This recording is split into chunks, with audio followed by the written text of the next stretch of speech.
यांनी आम्हा सर्वांना मार्गदर्शन करावे।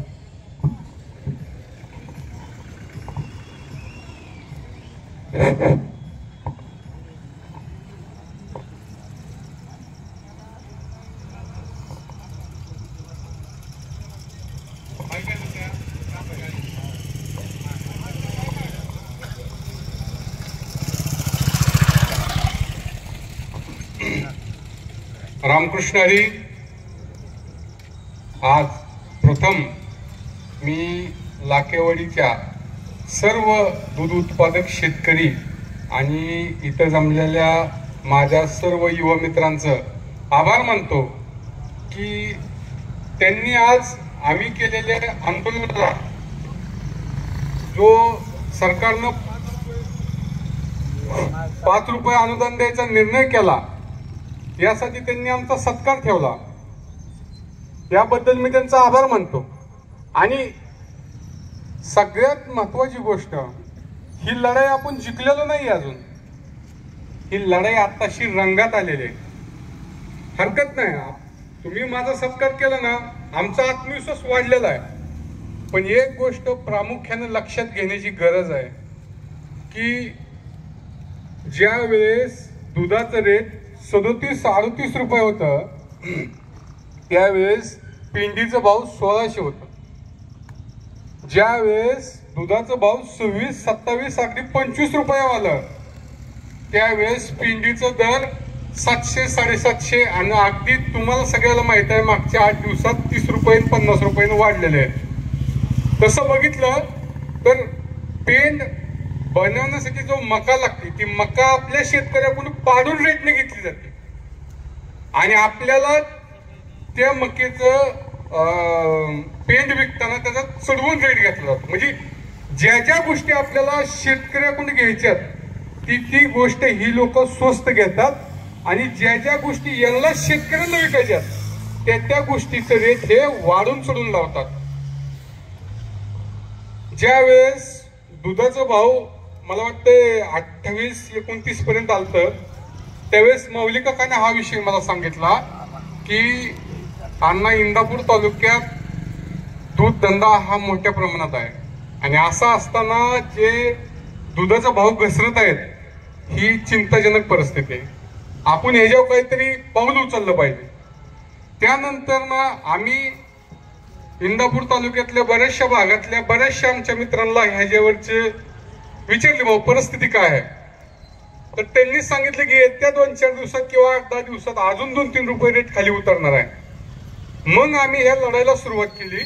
लढाईला सुरुवात असंच उठलो आणि गुडघ्याला बाशिंग बांधलं निघालो असं नाही केली, या विषयाची प्रॉपर माहिती घेतली, प्रॉपर अभ्यास केला, ह्याच्यावर कुठल्या पद्धतीने काय पर्याय काढून कुठले औषध ह्या आजारावर काम करल याच्यावर अभ्यास करून सगळ्यांचे विचार विनिमय करून निर्णय घेतला की आम्हाला उपोषण करायचं, कारण हीच एक ब्रह्मास्त्र आहे ज्याच्यावर आपल्याला न्याय मिळू शकतो। एक गोष्ट लक्षात घ्या की सरकारने 34 रुपयाचा GR हा 4थ्या महिन्यात काढलेला आहे आणि सरकारने हा देखील त्या संघ GR काढलेला आहे की 3.2 आणि 8.3चं फॅट आणि SNF ची जी शिथिलता कमी केलेली आहे।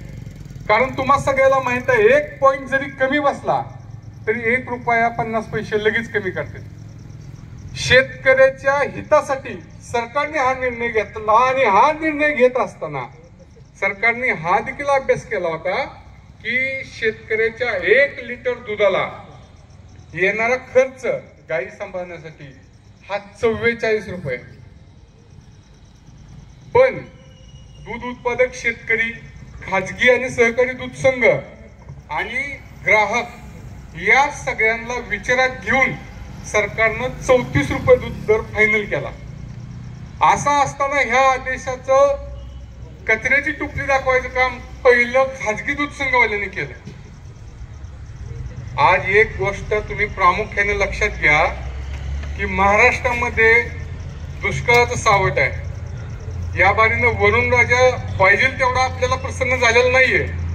असं असताना धरणातलं पाणी देखील आटत आलेलं आहे।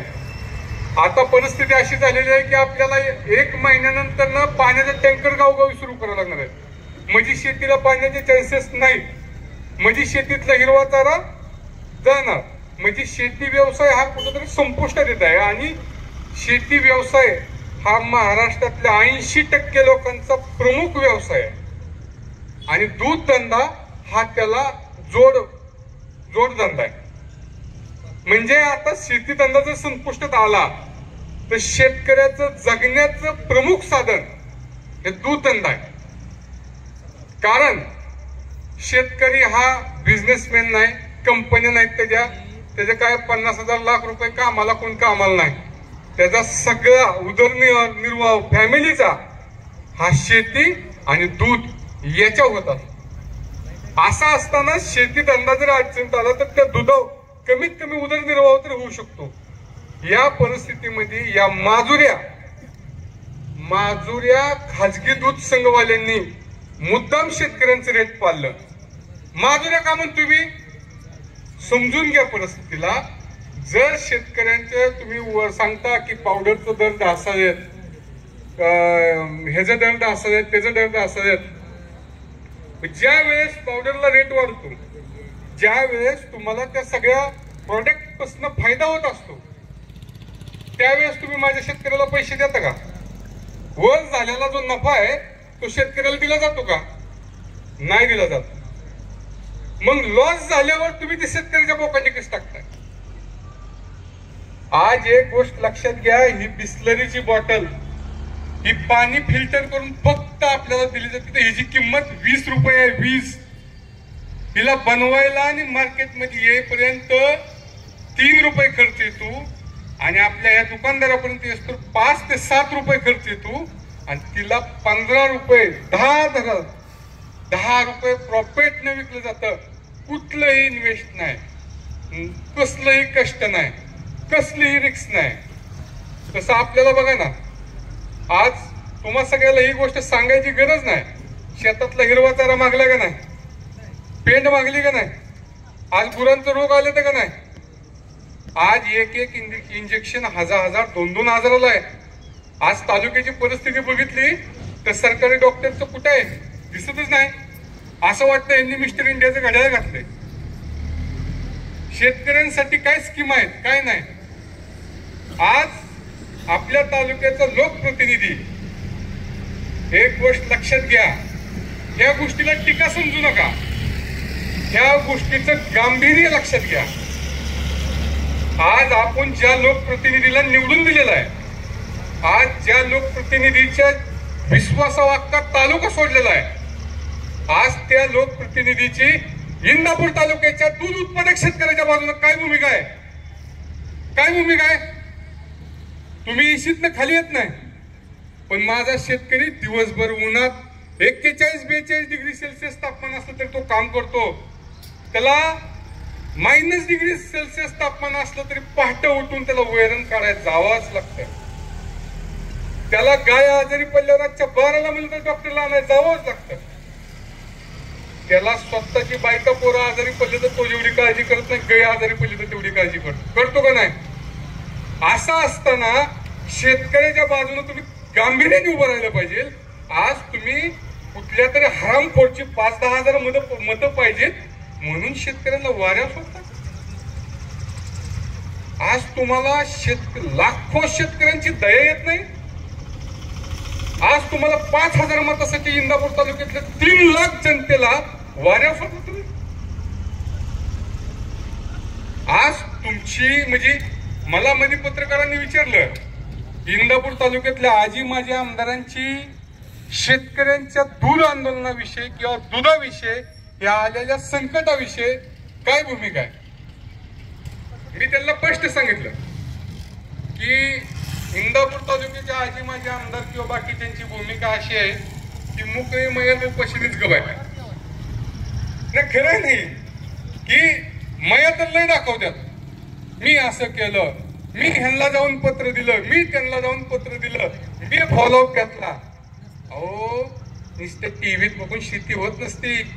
त्याला रानात जावं लागतं, त्याला मोसमचा आढावा घ्यायला लागतो, कुठल्या वेळेस कुठलं धान्य पेरलं पाहिजे, त्याला मोसम हवामान अनुकूल आहे का, ह्या सगळ्या गोष्टीचा आढावा घेऊन शेती करायला लागते, तेव्हा ती होती. तुम्ही उठला आणि लगेच त्याला भांग करून टाकलं, ह्याच्या होत नसतात गोष्टी. शेतकरी हा तेवढा बी अडाणी राहिलेला नाही की तुमच्या ह्या ढोंगाला समजू शकत नाही. पण कसं असतं, एक वेळ असते. आज तुमच्या माझ्या वेळ आहे. तुम्ही असं समजू नका अन्नालय मोठा आहे, करोडपती आहे. मी तुमच्यासारखंच आहे, मी तुमच्यातलाच एक आहे.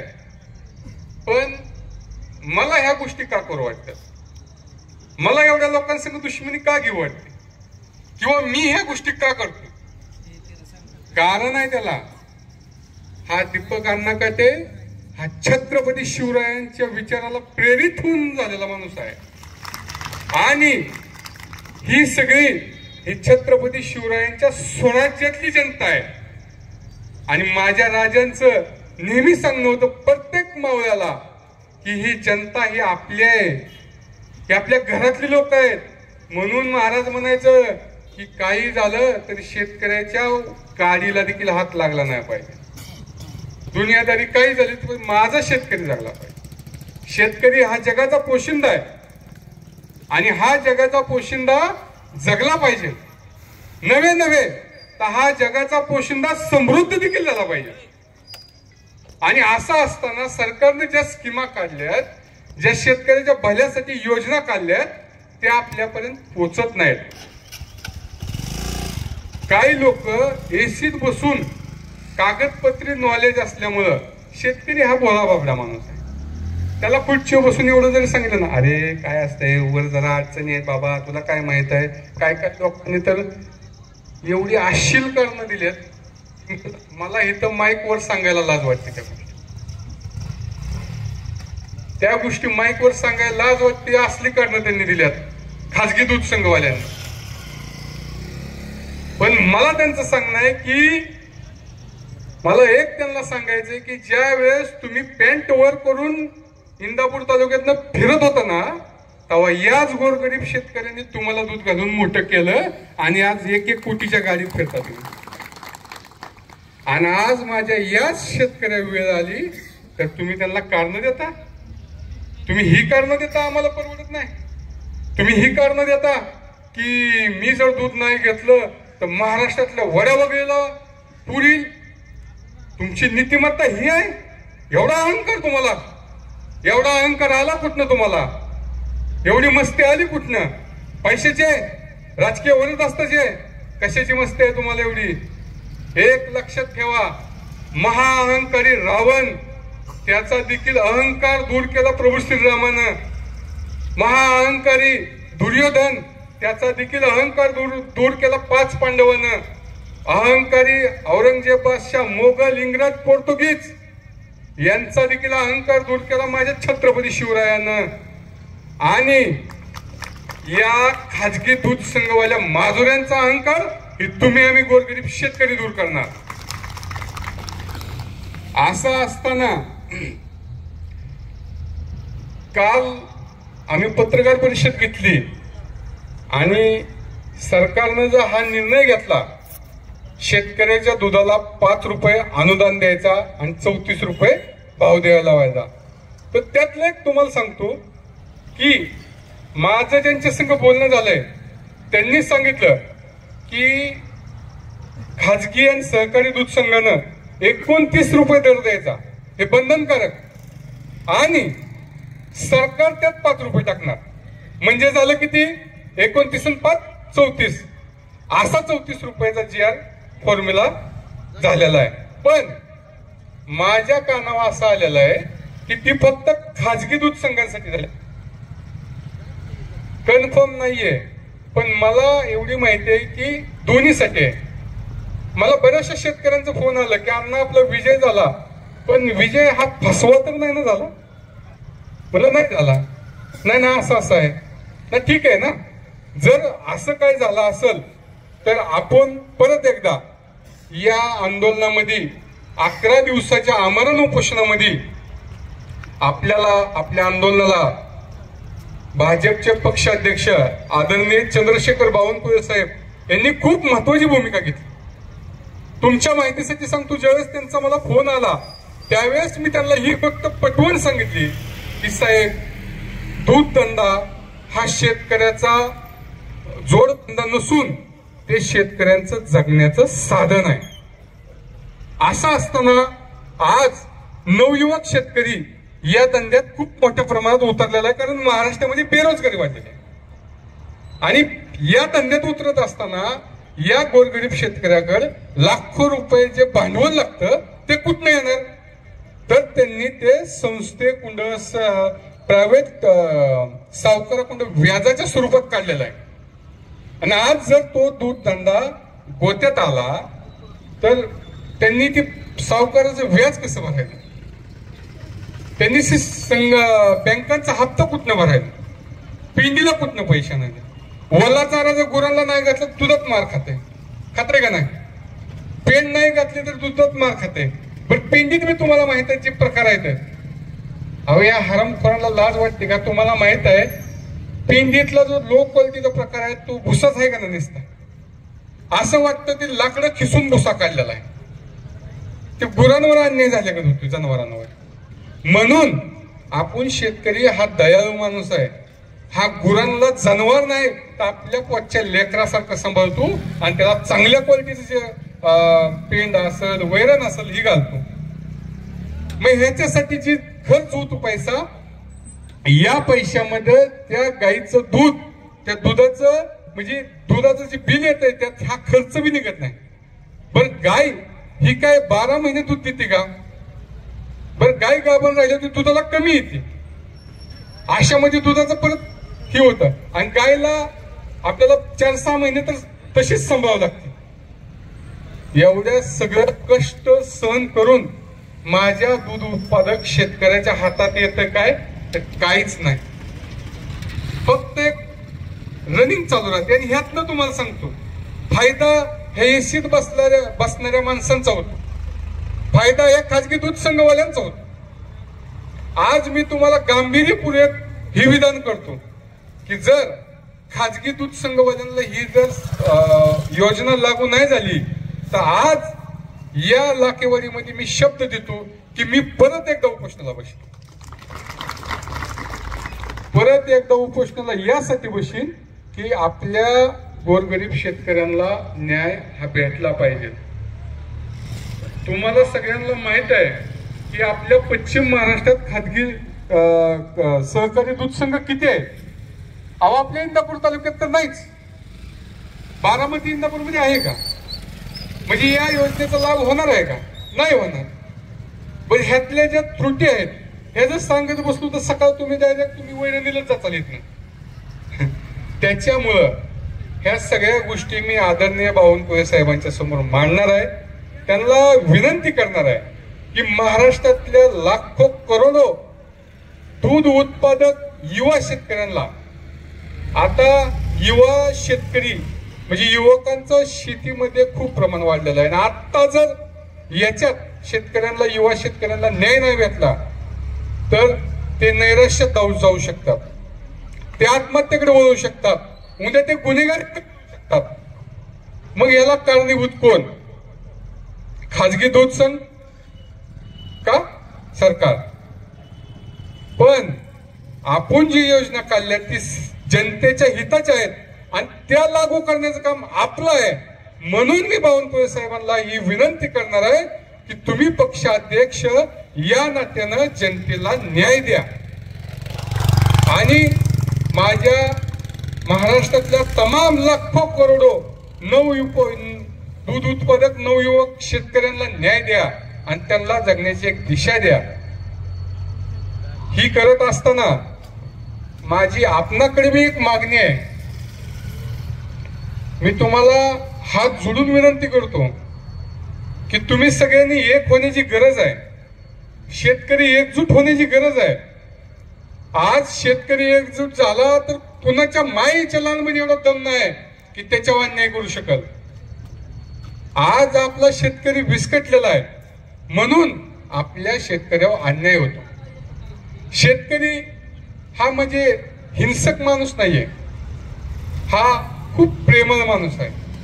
पण एक गोष्ट लक्षात घ्या की जसं छत्रपती शिवाजी महाराजांचं मावळ आहे, जसं आपण छत्रपती शिवाजी महाराजांचं मावळ आहे, तसं आपण वारकरी आहे, धारकरी आहे आणि शेतकरी देखील आहे.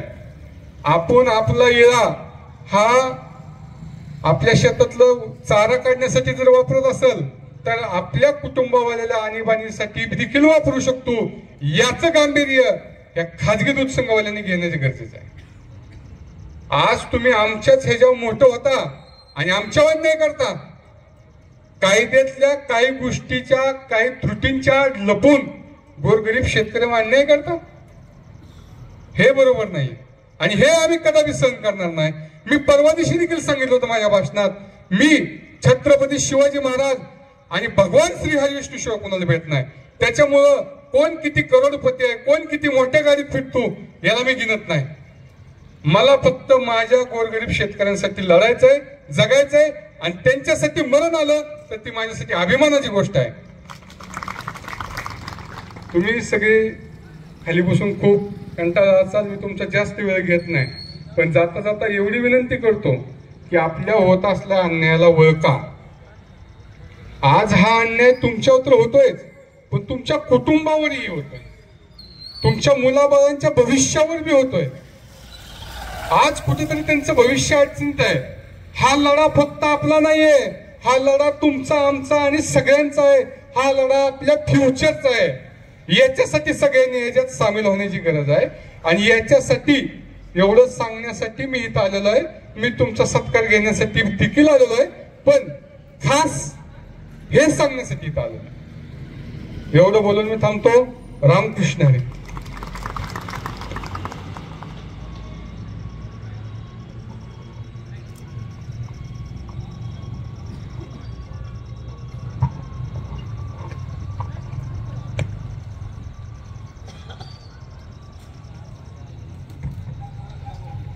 धन्यवाद काटे साहेब.